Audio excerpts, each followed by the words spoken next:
کرام صاحب، ایک جملہ ہم نے کبھی آپ کی زبان سے نہیں سنا، لیکن آپ دینی جو ہمارا اسلام کی ایک تہذیبی روایت ہے اس کی تراث کے لٹریچر کو پڑھیں، خود اہل سنت والجماعت کے عقائد کی فہرستوں اور بحثوں میں چیزیں آتی، اور ہم نے دیکھا موجودہ عہد میں تو بڑی بڑی تحریکیں اس پہ اٹھیں، اور ایک پورا نقطہ نظر ہے جو اس کی نفی میں کھڑا ہوا ہے۔ وہ جملہ یہ ہے کہ صحابہ معیار حق ہیں۔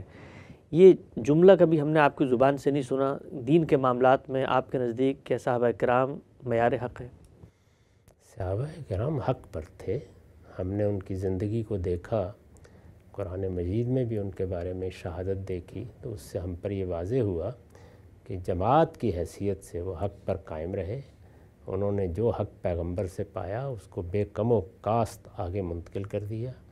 ادنا درجے میں کبھی کوئی بات اللہ کے پیغمبر کی طرف غلط منسوب نہیں کی۔ یہ تحقیق سے بھی معلوم ہو گیا، اور اللہ تعالیٰ کی شہادت بھی اس پر آ گئی۔ فرمایا ہے کہ کنتم خیر امت اخرجت للناس، تو ان کے بارے میں یہ معلوم ہے۔ اب ظاہر بات ہے کہ جو کچھ بھی ہمیں دین ملا ہے ان کے ذریعے سے ملا ہے، تو اس طرح ان کو پیش کرنا چاہیے۔ باقی حق و باطل کا فیصلہ تو پیغمبروں سے ہوتا ہے۔ رسالت مآب صلی اللہ علیہ وسلم ہی معیار ہے۔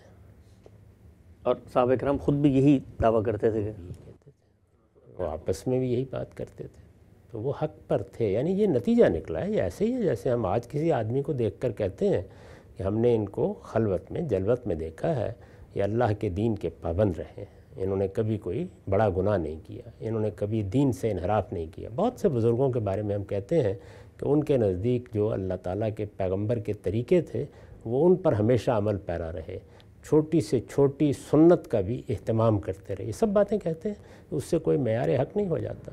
اس طرح کی تعبیرات ایجاد کیوں کی جائیں؟ ایک سادہ بات ہے کہ دین پہ تنہا ماخذ محمد الرسول اللہ کی ذات والا سے بات ہے۔ اصل میں صاحب انہی محمد رسول اللہ نے فرمایا نا کہ یہ میرے صحابہ جو ہیں سابق النجوم، ان میں سے جس کی بھی پیروی کرو گے تم جو ہو وہ نجات کے راستے کی طرف جاؤ۔ روایت کی سند پر کوئی اس وقت تبصرہ نہیں کرتا، لیکن تھوڑی دیر کے لیے قبول کر لیجئے تو اس میں کوئی ایسی بات نہیں کہی گئی۔ مطلب یہی ہے کہ یہ لوگ ہیں جنہوں نے مجھ سے دین سیکھا ہے۔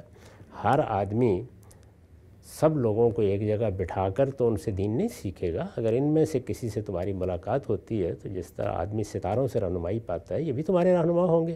میں یہ کہتا ہوں کہ اس کے بعد جو اللہ تعالیٰ نے علماء پیدا کیے ہیں، ہماری تاریخ میں بڑے جلیل القدر لوگ پیدا ہوئے ہیں، کوئی آدمی اگر ان میں سے بھی کسی سے رہنمائی پائے گا تو فی الجملہ وہ حقی کی طرف جائے گا۔ علیکم بسنتی و سنت الخلفاء الراشدین المہدیین۔ اس پر میں بڑی وضاحت سے گفتگو کر چکا ہوں کہ وہاں زیر بحث یہ ہے کہ مسلمانوں کے اجتماعی معاملات میں جو طریقہ رسالت مآب صلی اللہ علیہ وسلم نے اختیار کیا، آپ نے فرمایا میرا طریقہ اور میرے بعد جو میرے خلفاء ہوں گے اور صحیح راستے پر ہوں گے ان کے طریقے کو سامنے رکھنا۔ جو خلفشار پیدا ہونے والا تھا، جو سیاسی معاملات بعد میں پیدا ہوئے، ان میں صحیح رویہ کیا ہوگا وہاں زیر بحث ہے۔ وہاں سنت اصطلاحی مفہوم میں یہ لفظ استعمال نہیں ہوا۔